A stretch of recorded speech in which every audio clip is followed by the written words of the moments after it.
चंबा जिले के अंतर्गत पड़ने वाले पर्यटक स्थल खजियार में हुई मार कुटाई का मामला अब तूल पकड़ता जा रहा है। मारपीट का वीडियो वायरल हुआ है, लेकिन पुलिस के पास संज्ञान में उनकी ओर से कोई भी लिखित मामला नहीं आया। वहीं पीड़ित जो कि व्यक्ति एक अस्पताल में दाखिल है, उसका कहना कुछ और ही है।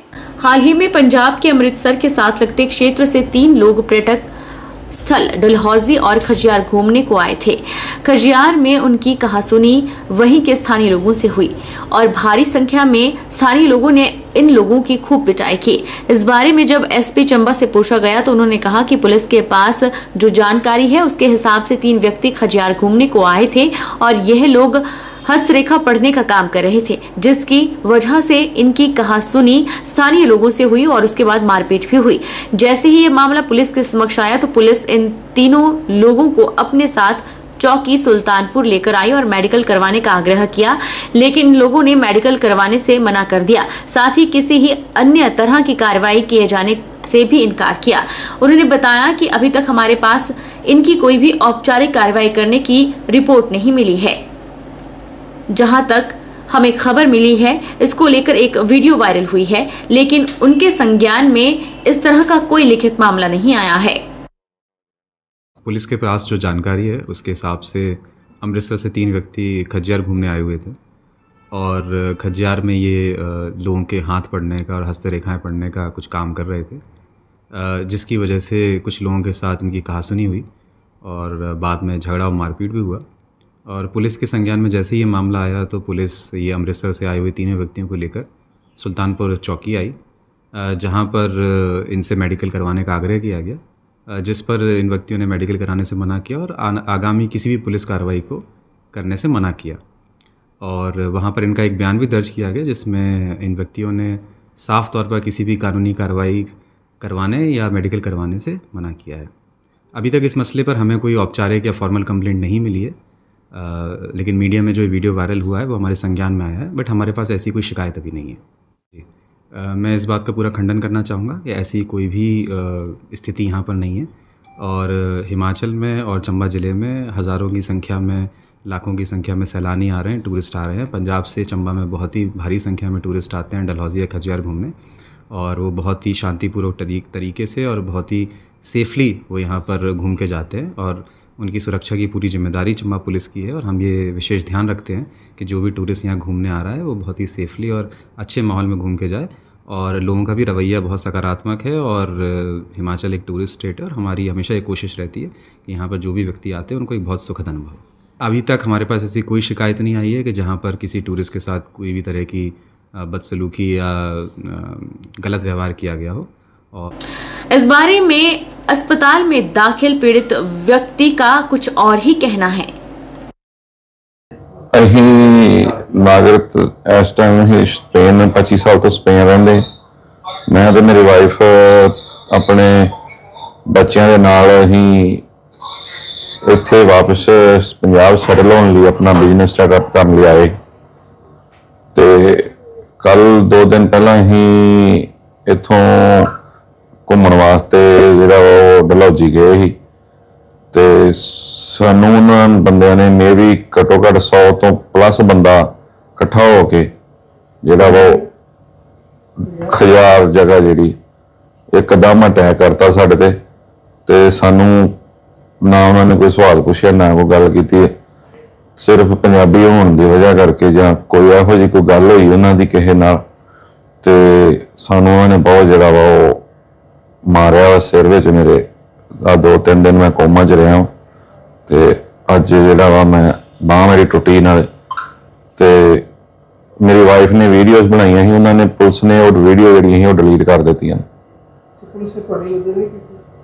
पुलिस दी सुनदे ही नहीं, इन्ना हजूम ही इन्ना ज्यादा है।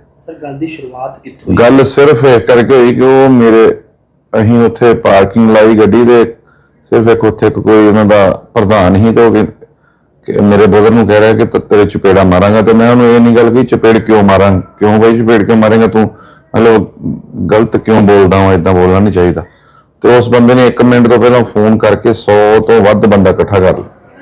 Fuimos de viaje, mi cuñado, mi marido y yo. मैं कहंदे मैं ते मेरा घरवाला ते मेरा देर घूमन वास्ते गए ही। Estuvimos primero visitando una amistad de mi cuñado en Jalandhar y después decidimos ir a Dalhousie, los tres. Jalandhar पहलों रुके ही, जलंधर तो ही डलहौजी गए ही। Estábamos pasando un buen día, hacía un día muy bueno, estábamos en familia los tres. बहुत वधिया कहती दिन ही अहीं अपनी फैमिली दे विच सारे फैमिली दे जी इकट्ठे जा रहे ही। Cuando llegó una persona y empezó a insultar a mi cuñado. ਜਦੋਂ ਕਹਿੰਦੀ ਇੱਕ ਬੰਦਾ ਆਇਆ ਤੇ ਜਿਹੜਾ ਮੇਰਾ ਦੇਰ ਹੈ ਉਹਨੂੰ ਜਿਹੜਾ ਵਾ ਉਹ ਗਾਲਾਂ ਕੱਢਣੀਆਂ ਸ਼ੁਰੂ ਕਰ ਦਿੱਤੀਆਂ ਉਹਨੇ। Mi marido entonces también empezó a defenderlo. ਤੇ ਮੇਰਾ ਘਰ ਵਾਲਾ ਜਿਹੜਾ ਵਾ ਉਹਨੂੰ ਅੱਗੋਂ ਡਿਫੈਂਡ ਕਰਨਾ ਦੀ ਕੋਸ਼ਿਸ਼ ਕੀਤੀ।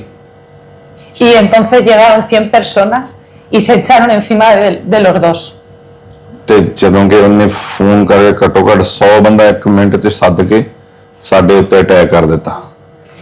Yo creía que no los iba a ver más, creía que mi cuñado y mi marido habían muerto. ਕਹਿੰਦੇ ਮੈਨੂੰ ਲੱਗਦਾ ਕਿ ਇਹ ਸਾਨੂੰ ਮਾਰ ਦੇਣਗੇ ਇੱਥੇ, ਇੰਨੇ ਖਤਰਨਾਕ ਤਰੀਕੇ ਨਾਲ ਉਹਨਾਂ ਨੇ ਸਾਨੂੰ ਜਿਹੜਾ ਵਾ ਉਹ ਅਟੈਕ ਕੀਤਾ ਸਾਡੇ ਤੇ। Era imposible verlos en esa masa de gente. ਇੰਨਾ ਜ਼ਿਆਦਾ ਲੋਕ ਹੀ ਤੇ ਕਿਉਂਕਿ ਇਹ ਵਿੱਚ ਦੇਖ ਨਹੀਂ ਰਹੇ। Me sentí desprotegida. ਮੈਨੂੰ ਕਹਿੰਦੀ ਐਂ ਲੱਗਦਾ प्रोटेक्शन तो ਇੱਥੇ कोई प्रोटेक्शन नहीं है इंडिया च। 21 जून को 10वां अंतर्राष्ट्रीय योग दिवस मनाया जा रहा है। योग प्रशिक्षिका माया वर्धान कहती है कि शरीर, सांस और मन को एक लय में करना ये योग है।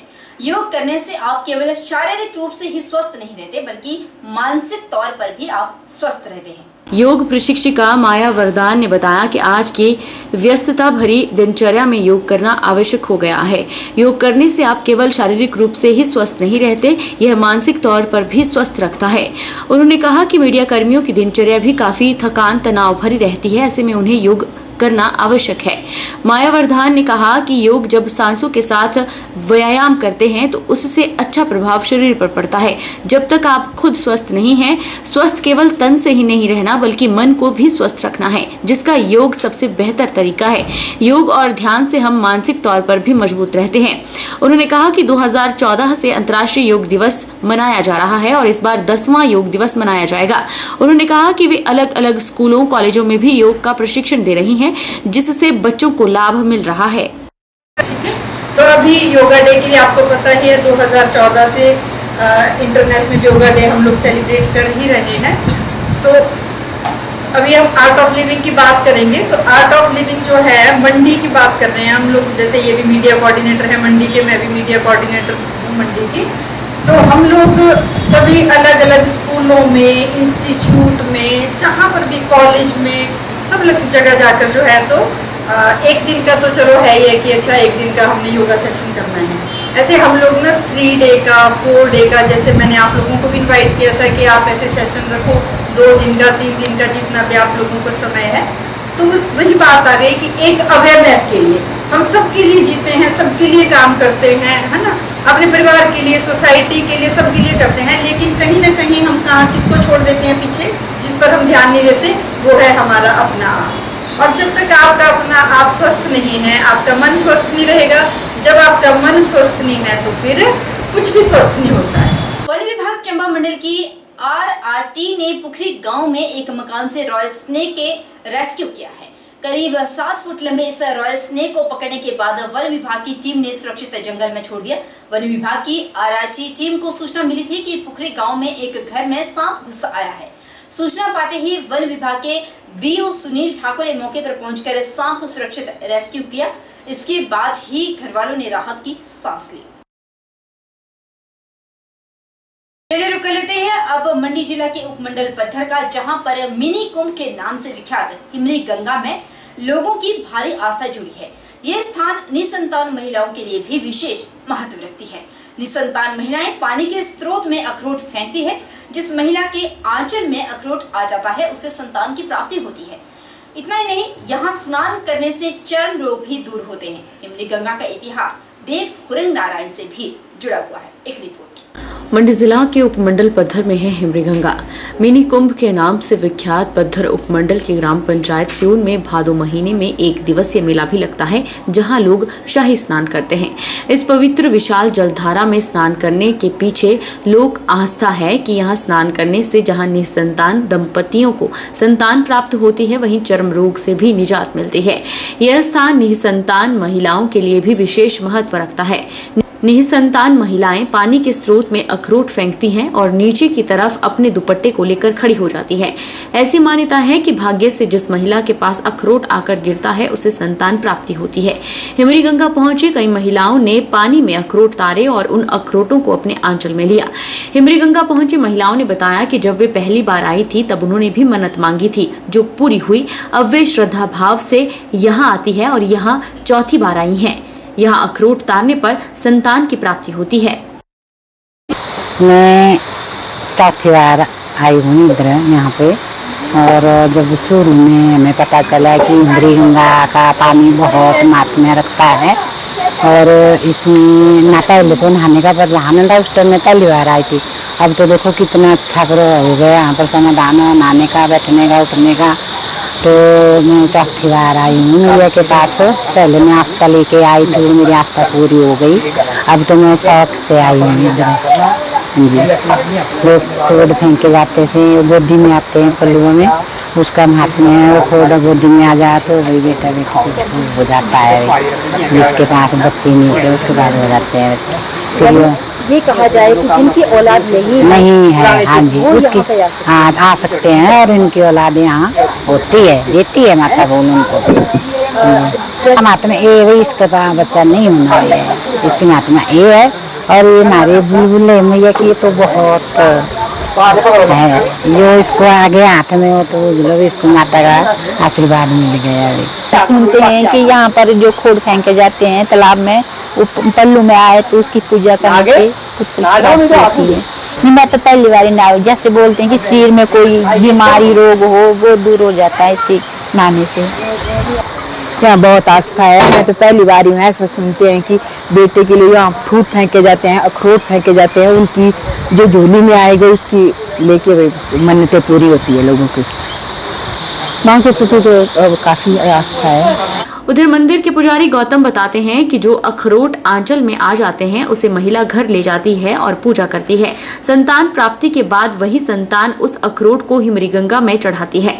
पुजारी गौतम ने बताया कि हिमाचल प्रदेश के मंदिरों में जहां पुजारी पानी देते हैं, लेकिन हिमरी गंगा में नाम पता बताने पर खुद मां हाथों पर आ जाती है। आप अपने परिवार के बारे में पानी के कुंड में हाथ डालकर कुछ भी पूछिए, माँ बुलबुले के रूप में आपके हाथ पर आकर सब बता देती है। माता रानी के यहाँ स्नान करने से जितनी भी शरीर में एलर्जी है ना जी, वो एलर्जी सारी खत्म हो जाती है। ये बुलबुले जो यहाँ पर निकलती है, हाँ जी, गंगा नीचे से ऊपर हो रही, माँ अपने आप ऊपर हो रही है। मतलब जैसे मान के चलो आप, जैसे मतलब पानी है ना, मंदिरों में पुजारी पानी देता है, माता खुद देती है अपने हाथ में। उस अपना नाम, अपनी डिटेल बोलना पड़ेगी, माता रानी अपने आप हाथ में पहुंचेगी। जो भी मनोकामना है कुंड पे वहाँ प्रत्यक्ष है। कोई भी अपनी घर की बात है कोई भी पूछ सकता है माता रानी के कुंड पे, और माता रानी हाथ में आएगी जी। अगर साइड में चली होगी तो बुला सकते हैं हाथ में, तो माता रानी जो भी ग्रह है उसको काट के जो है माता रानी हाथ में आएगी। कोई भी खड़ा हो जाए और वो जो है माता रानी को बुला ले, माता रानी आ जाएगी। अच्छा, इसका इतिहास कब का है? माता रानी तो सतयुग से है ना जी, गंगा सतयुग से जी, और फिर नारायण जी ने गंगा को प्रकट किया। इस विशाल शीतल जलधारा का इतिहास देव हुरंग नारायण से जुड़ा हुआ है। कहा जाता है कि हुरंग नारायण बाल रूप में सनेड़ गांव की एक वृद्धा घोघा के यहाँ गवाले के रूप में काम किया करते थे। बालक अपने साथियों संग मवेशियों को घूघरधार में चराने के लिए ले जाता था। इस दौरान अन्य गवाले अपने मवेशियों को उहल नदी में ले जाकर पानी पिलाते थे, जबकि हुरंग नारायण ऐसा न कर पेड़ के नीचे अपनी छड़ी मारते थे, जहां स्वतः ही पानी की जलधारा फूट पड़ती थी। ऐसे में नारायण हर रोज ऐसा करके अपने मवेशियों की प्यास बुझाते थे, लेकिन साथी ग्वालों को यह मालूम नहीं था। उन्होंने एक दिन बुढ़िया से शिकायत लगा दी कि हुरंग नारायण मवेशियों को पानी नहीं पिलाते हैं। यही नहीं, बुढ़िया ने गुस्से में नारायण को घर से निकलने को कह दिया। अपनी बात प्रमाणित करने के लिए उसे बुढ़िया को हिमरी गंगा स्थान पर लाना पड़ा। उस दिन भी नारायण ने बुढ़िया के सामने जमीन पर छड़ी से वार किया, जहां विशाल जलधारा जमीन से फूट पड़ी, लेकिन बुढ़िया को एकाएक देखते ही बालक नारायण गायब हो गए। यहाँ उसी कालांतर से पहाड़ों के बीच से विशाल जलधारा बह रही है। तो इसमें ऐसी मानता है कि जिनके बच्चे नहीं होते, निसंतान है, वो लेडीजें यहाँ बैठ के अखरोट तारती हैं। जो अखरोट गोद में आ जाएगा वही अखरोट उनके साथ जाएगा और चढ़ाएगा वही बच्चा जो मांगा हो। यहाँ गोगा पंडित्याणी इस धार पे हुआ करती थी, पहले बुजुर्ग थी। तो गोगा से बड़ी गोगरधार, पहले बुजुर्ग कहते थे गोगा की धार है। तो उसके बाद नारायण जी जो हुरंग में है, देव नारायण जी, वो बाल्यकाल में यहाँ गौएं चराते थे, गाय चराते थे, और बाकी जो उनके साथ गवाले थे वो ऊल में नीचे पानी पिलाते थे। लेकिन नारायण जो है डंडे से गंगा निकाल के गौओं को पानी पिलाते थे। तो बाकी बालकों ने कहा भाई माँ ये बच्चा पानी नहीं पिलाता गौओं को, पर माता ने बोला गौएं तो पानी पीती है। तो फिर उसके बाद माता ने बोला भाई मेरे को वो स्थान बताओ जिस स्थान पे गौएं पानी पीती। फिर माता ने बोला भाई तेरे को आंखें बंद करना पड़ेगी। ठीक है, माता ने बोला मैं कर लूंगी, दिखाओ। जब उस माता रानी को दिखाया जी, उसके बाद जो है आज तक प्रत्यक्ष माता हिमरी गंगा यहाँ स्थापित है। और उसके बाद लुप्त नहीं हुई गंगा, आज जो है सबकी मनोकामना पूरी होती है माता रानी के यहाँ कुंड पे। यही है जी इसका विधान। भादो 20 को मेला होता है जी, शाही स्नान भादो 20 को होता है, साल का एक ही मेला होता है, और चैत्र 20 को भी होता है जी। बच्चे नहीं होते, नहीं संतान है ना जी, तो वो जो है अखरोट तारती है। विशेष महत्व यही है, और मनोकामना कुंड पे ही पूरी होती है। माँ अपने आप है, जो मंदिरों में चावल पुजारी पान लेता है, यहाँ नहीं, यहाँ माता रानी खुद देती है अपने हाथ में, पाने आते हैं जैसे पानी के बुलबुले गंगा नीचे से ऊपर को जो भी ग्रह बच्चे का या किसी इंसान का कट के उसके बाद ही माता रानी हाथ में आती है। प्रत्यक्ष है माँ कुंड पे। बाकी SP 24/7 चैनल की ये रिपोर्ट दिखाने का मकसद आप लोगों को धर्म की ओर भी बढ़ावा देना है। बहरहाल इतना ही, नमस्कार।